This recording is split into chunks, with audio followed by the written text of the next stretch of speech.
Bismillahirrahmanirrahim. Assalamualaikum warahmatullahi wabarakatuh. Waalaikumsalam warahmatullahi Waalaikumsalam wabarakatuh. warahmatullahi wabarakatuh. Tuh. Oke, selamat pagi semuanya. Gimana kabarnya hari ini? Sehat-sehat? Oke? Ah, Saat Ibu, sehat tuh. Alhamdulillah. Ibu. Alhamdulillah. Terima kasih ya bisa terlihat dari wajah-wajahnya yang ceria. Bersama ini saya ucapkan selamat datang di mata kuliah Aljabar Linear Elementer. Ini mata kuliah Aljabar Linear Elementer untuk minggu ke-11 kuliah ke-21.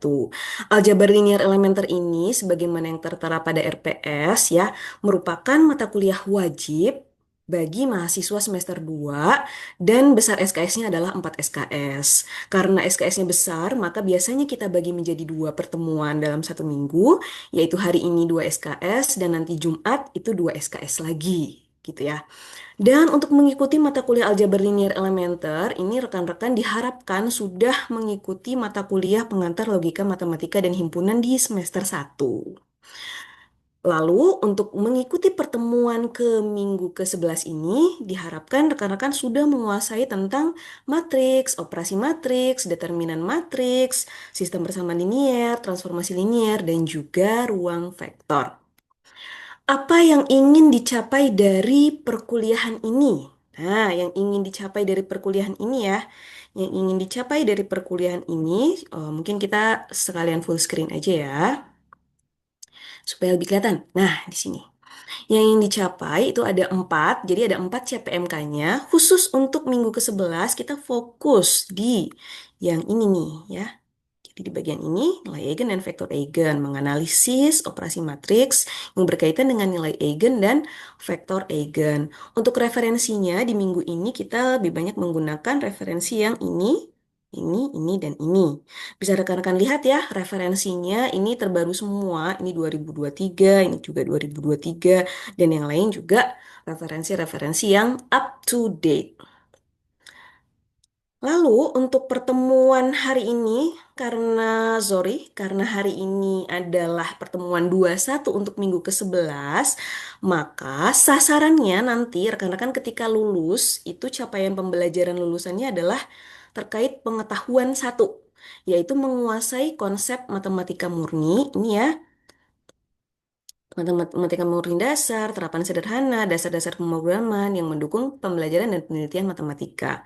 Lalu CPMK-nya tadi saya sudah sebutkan, CPMK yang kedua, dan untuk minggu ke-11 kita fokus ke sub CPMK 10, yaitu rekan-rekan setelah mengikuti pertemuan hari ini, diharapkan mampu menerapkan konsep nilai eigen dan vektor eigen untuk penyelesaian masalah matriks. Materinya sudah saya unggah di e-learning ya, rekan-rekan nanti bisa akses di e-learning. Jangan lupa juga untuk mengisi daftar hadir. Di sini udah saya akses dari minggu lalu. Dan nanti untuk mengukur apakah rekan-rekan berhasil ini ya, berhasil tercapai nih sub CPMK 10-nya, nanti akan ada penugasan.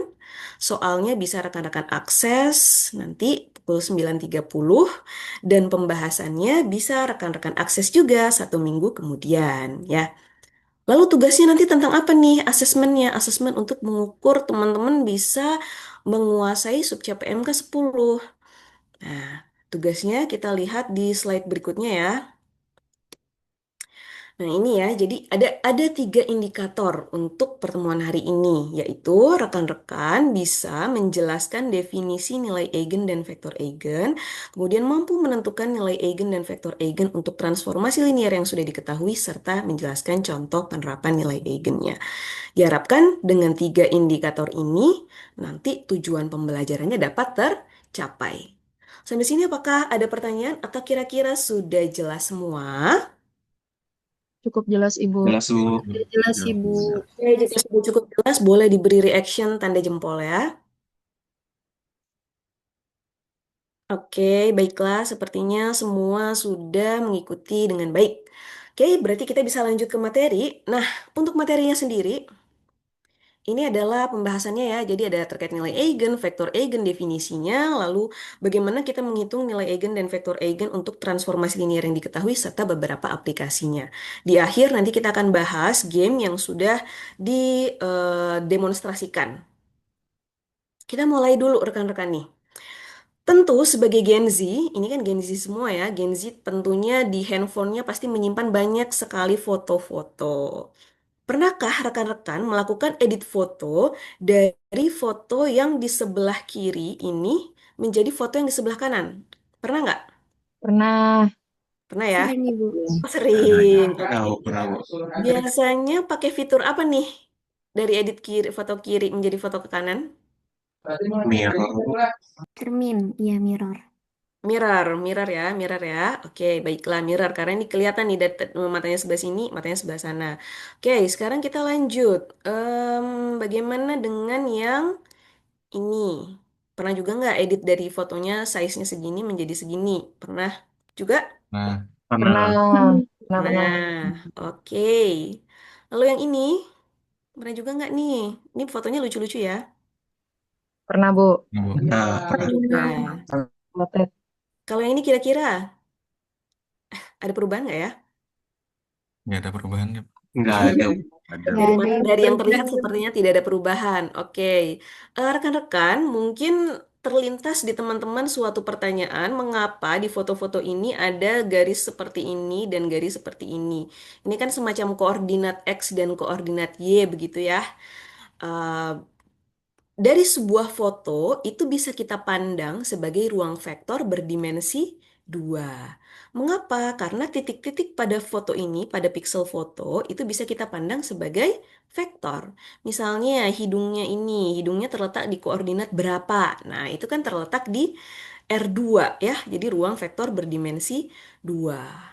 Berarti ketika kita punya vektor seruangan ini, seruang vektor sefoto ini, lalu kemudian kita lakukan sesuatu sehingga menghasilkan foto yang baru seperti ini, itu semacam kita melakukan transformasi. Atau tadi kata teman-teman mirror gitu ya, saya lakukan mirroring Bu gitu. Nah, jadi di konteks aljabar linear elementer, sebenarnya rekan-rekan sedang melakukan transformasi bisa lebih lanjut disebut linier gitu ya. Ini vektor-vektor X itu yang semula berada di sini, kemudian oleh transformasi linier A ini menjadi vektor-vektor B seperti ini. Nah, jadi transformasi liniernya adalah transformasi linier yang tadi. Pencerminan ya tadi ya, pencerminan terhadap sumbu apa nih? Sumbu X atau sumbu Y? Sumbu X atau sumbu Y? Ini Sumbu Y, Bu. sumbu Y ya. Oke, sip, betul. Kemudian yang ini gimana nih? Yang ini tadi gimana? Diapain ini namanya? Perbesar. Perbesar. Diperbesar. Oke, diperbesar ya.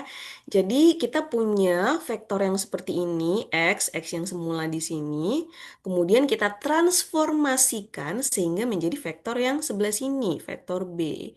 Nah, transformasinya ini adalah transformasi untuk memperbesar ukuran vektor-vektornya.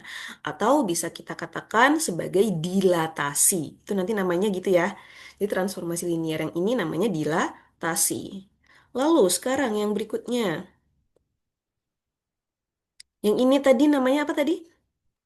Dirotasi. Dirotasi. Oke, dirotasi ya, dirotasi. Nah, ini juga sama, awalnya kita punya vektor-vektor di sini, lalu kita lakukan transformasi menggunakan matriks A, sehingga didapat foto yang sebelah kanan. Lalu, kalau ini nggak ada perubahan ya, berarti transformasinya adalah transformasi identitas, karena tidak ada perubahan. Nah, yang ini juga, kalau yang ini kita bisa lihat yang berada pada koordinat-koordinat yang di sini ya. Ada yang tetap, ada juga yang bergeser. Ini kan geser ya. Ini yang geser. Oke. Apa persamaan dari semua ini? Transformasi-transformasi ini, persamaannya. Persamaannya adalah titik pusat tetap berada di titik pusat, alias koordinat 0,0 itu posisinya tidak berubah ini. Tetap di sini ya, setelah ditransformasikan. Begitu juga kalau kita lihat yang berikut-berikutnya. Berikut-berikutnya juga. Nah, ini tidak ada perubahan titik pusatnya. Oh, sorry. Kepencet cepet ya. Nah, di sini-sini ya. Itu tidak ada perubahan. Lalu, satu poin lagi adalah garis lurus akan tetap menjadi garis lurus. Artinya kita tidak mengedit misalnya membesarkan matanya doang. Atau mungkin rekan-rekan biasanya suka melakukan edit meniruskan foto. Ya nggak? Kadang-kadang ada yang ngerasa cabi kemudian ditiruskan fotonya, pipinya. Nah, itu tidak termasuk transformasi linier. Karena kalau linier itu berarti garis lurus harus tetap garis lurus gitu ya. Jadi yang tadinya cabi nggak bisa dikecilin seperti ini gitu ya. Berarti kan hanya melakukan transformasi di area pipi saja. Jadi kalau transformasi linear harus searea dan yang ditransformasikannya itu harus linear. Oke, rekan-rekan semua, lalu sebelum kita lanjut, ini saya sampaikan juga filosofi untuk aljabar linier.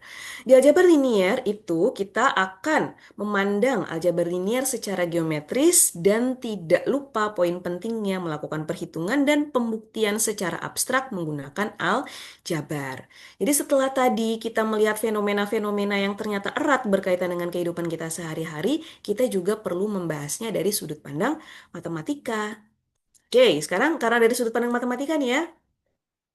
Karena dari sudut pandang matematika, sekarang kita lihat perhatikan, misalkan kita punya vektor X di R2. Hmm. Ini ya, ketika kita lakukan transformasi linier, apakah menurut rekan-rekan semua nanti arah dari vektor X-nya itu berubah setelah ditransformasikan? Menurut rekan-rekan, apakah berubah atau tidak? Jika berubah, beli, berikan reaction jempol. Jika tidak berubah, berikan reaction yang lain. Bisa jadi berubah, bisa jadi tidak berubah. Gimana ya? Kira-kira? Ya, kalau rekan-rekan galau untuk menjawab, itu benar. Karena bisa jadi berubah, bisa jadi tidak berubah. Sekarang rekan-rekan perhatikan, ini sama ini. Ada perubahan nggak nih? Arahnya aja ya. Kalau arahnya ada berubah nggak? Nya tidak berubah. Oke, sorry. Arahnya tetap. Arahnya tetap ya. Arahnya tetap. Ini arahnya tetap. Kalau dengan yang ini, X dengan yang ini. Arahnya berubah. Berubah arah. Oke, Berubah. berubah ya yang ini ya. Oke, jadi ada transformasi yang menyebabkan arah berubah dan ada yang tidak berubah. Sekarang, ketika kita punya matriks persegi, lalu X ini adalah vektor di secara umum nih, kalau tadi kan di R2, sekarang di ruang vektor berdimensi N. Maka, ketika kita kalikan A dengan X, hasilnya pun masih merupakan vektor di Rn. Ya. Dan biasanya tidak ada hubungan geometri sederhana antara X dan AX. Alias biasanya kadang-kadang arahnya berubah, kita tidak bisa ukur perubahannya itu seberapa. Gitu ya. Sekarang kita lihat contoh-contoh. Mulai dari example 1. Ini X dan AX apakah ada perubahan? Arahnya Berubah. Berubah, Bu. berubah ya. Oke, bagaimana dengan example 2? Arahnya berubah atau tidak? Tidak, Bu. Tidak. Tidak berubah. Tidak berubah ya, kelihatan ya. Tapi ada perubahan nggak setelah Y menjadi BY? Berubah Panjang. panjangnya, Bu. Panjangnya. Oke, berubah panjangnya ya. Ini menjadi dua. Sip. Lalu example 3 Sama, Bu. Berubah panjangnya. sama juga ya, berubah panjangnya. Kalau yang example 4 Berubah arah. Berubah arah dan panjangnya, Bu. berubah arah dan panjang ya. Jadi kita bisa lihat contoh-contoh. Terima kasih banyak rekan-rekan semua ya. Kita bisa lihat beberapa contoh khususnya ada contoh yang apa namanya ini matriks B ini ya. Ternyata matriks B ketika dikalikan Y atau Y ketika ditransformasikan oleh B akan mengakibatkan Y ini menjadi dua kalinya. Alias pergandaan skalar.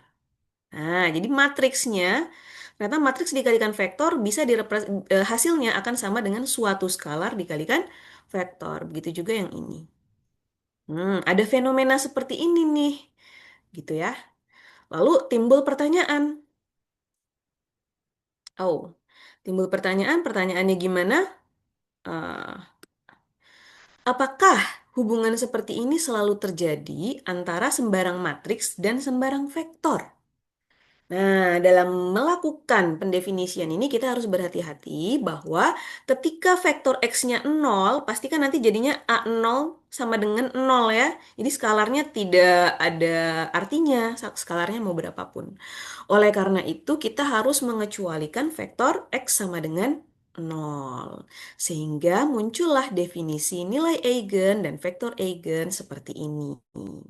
Jadi yang disebut fake vektor eigen dan nilai eigen adalah vektor, nih ya, vektor dan nilai yang memenuhi persamaan AX sama dengan lambda X.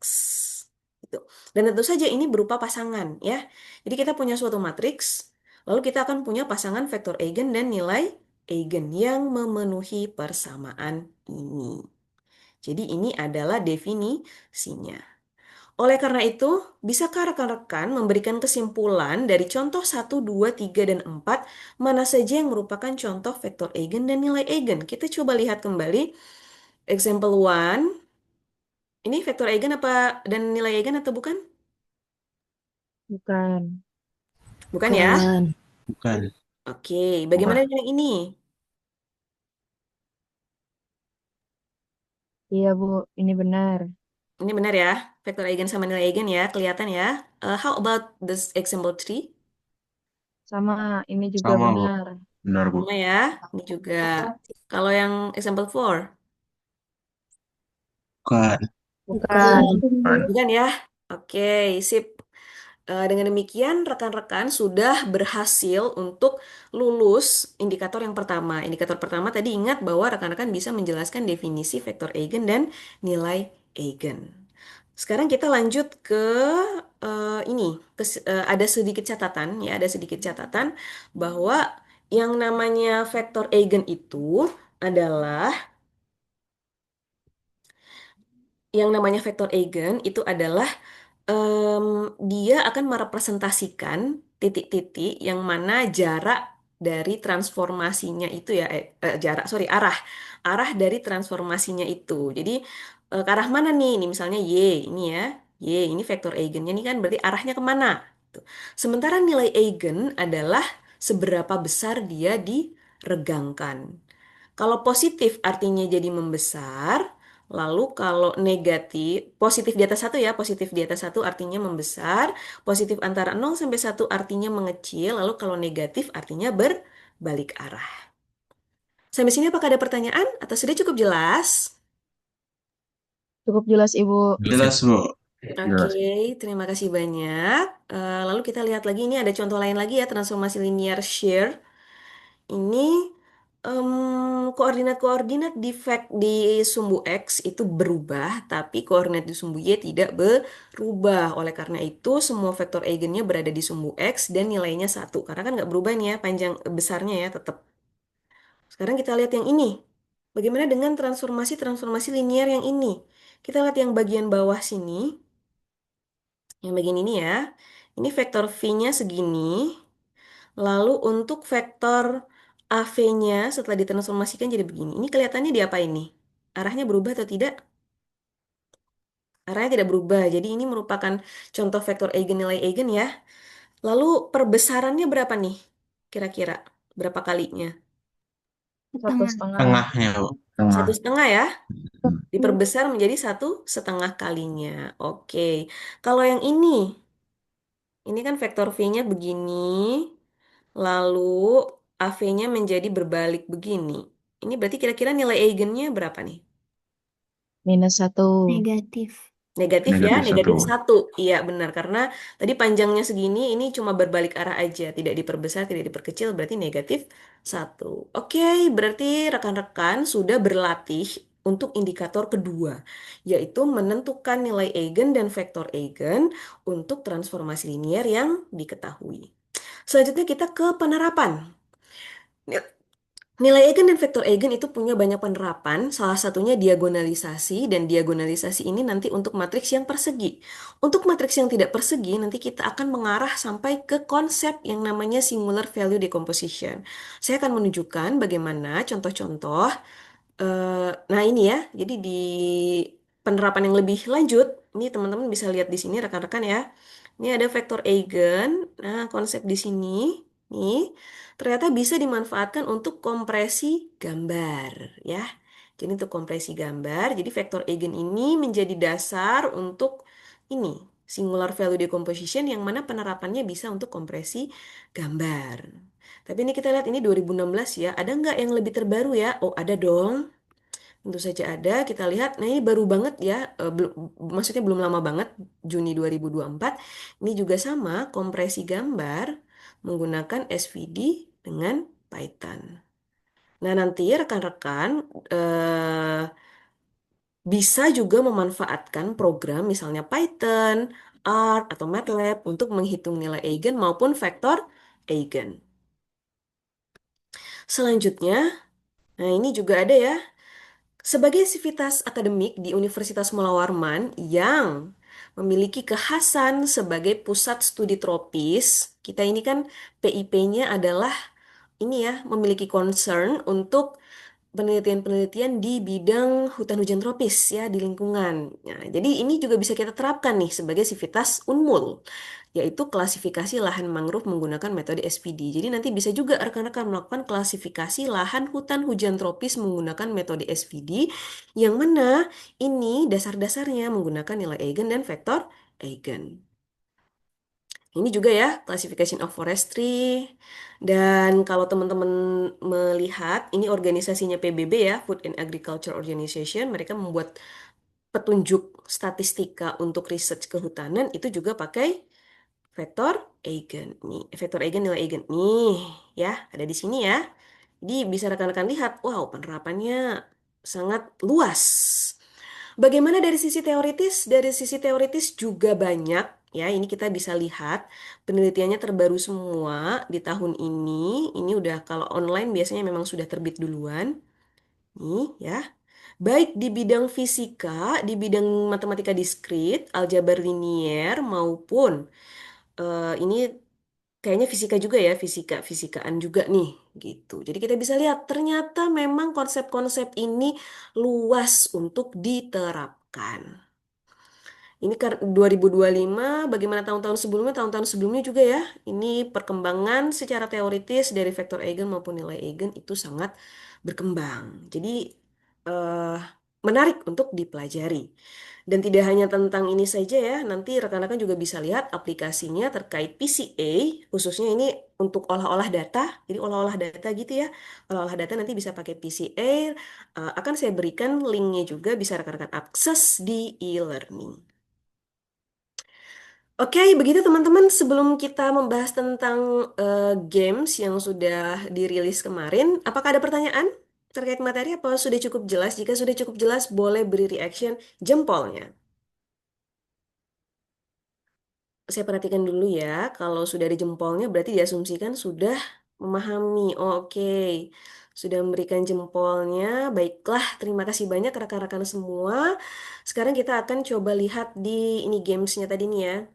Ini gamesnya sudah rilis kemarin dan jika dilihat ternyata ada salah satu nomor yang banyak banget salahnya. Kita akan lihat apa yang salah di sini. Ini banyak banget teman-teman yang jawabnya salah ya.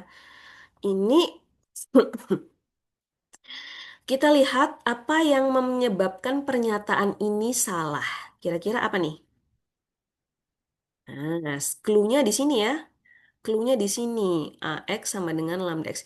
Kayaknya bener-bener aja X kita sebut vektor eigen, lambdanya kita sebut nilai eigen. Tapi ada satu hal yang belum di statement. Nah, harus seperti ini ya. Jadi vektor eigen tidak boleh nol. Ingat tadi definisi kita bahwa vektor eigen itu tidak boleh nol.